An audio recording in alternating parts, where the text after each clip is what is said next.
Solomon out with a huge breaking story tonight. Solomon reporting the FBI kept a spreadsheet of the Steele dossier, as well as information showing the dossier to be full of, and mostly full of, false claims. 90% unverifiable, wrong. John explains now.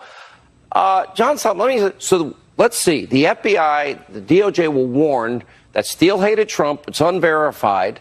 And also that Hillary paid for it. But they went ahead and used it for the FISA warrant. McCabe, no dossier, no warrant.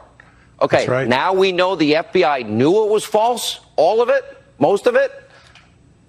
That is 100% accurate, Sean. And, it took us to 2019 for the American public to get a definitive answer when the Mueller report came out. But in 2017, early 2017, the FBI had begun a significant effort to assess the credibility of the Steele dossier. And here's what they found. They interviewed one of his primary sources, a Russian living in the West.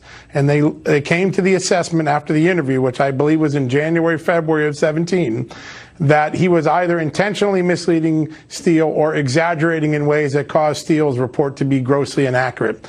They then took every statement, every factual statement in the Steele dossier memos, put them in a spreadsheet and analyzed them, and they came to conclude that the vast majority of them were either wrong, unverifiable despite all of the intelligence tools the FBI had, or things that an intern with a Google search could find on the internet, not actionable intelligence, but Google garbage.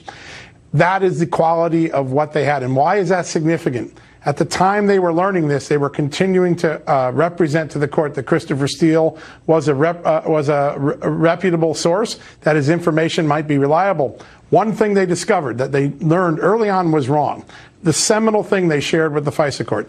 They wrote in a verified FISA application that Christopher Steele had corroborated or verified that Carter Page had met with Igor Sechin and Igor Dovechkin, two senior Russians close to Putin, during a trip July 2016. The FBI never verified that and ultimately concluded it did not happen.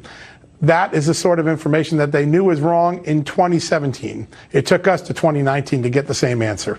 This is pretty unbelievable. Oh, by the way, there was a headline in the New York Times, John, that said, oh, it looks like Steele dossier was used as the basis of the FISA warrant. We were reporting that 2 years ago. Welcome aboard, New York Times, paper of record. After they peddle lies, conspiracy theories, and a hoax for 2 years, oh, maybe they could have just written John Solomon, Greg Jarrett, and everybody else was right, and we were wrong.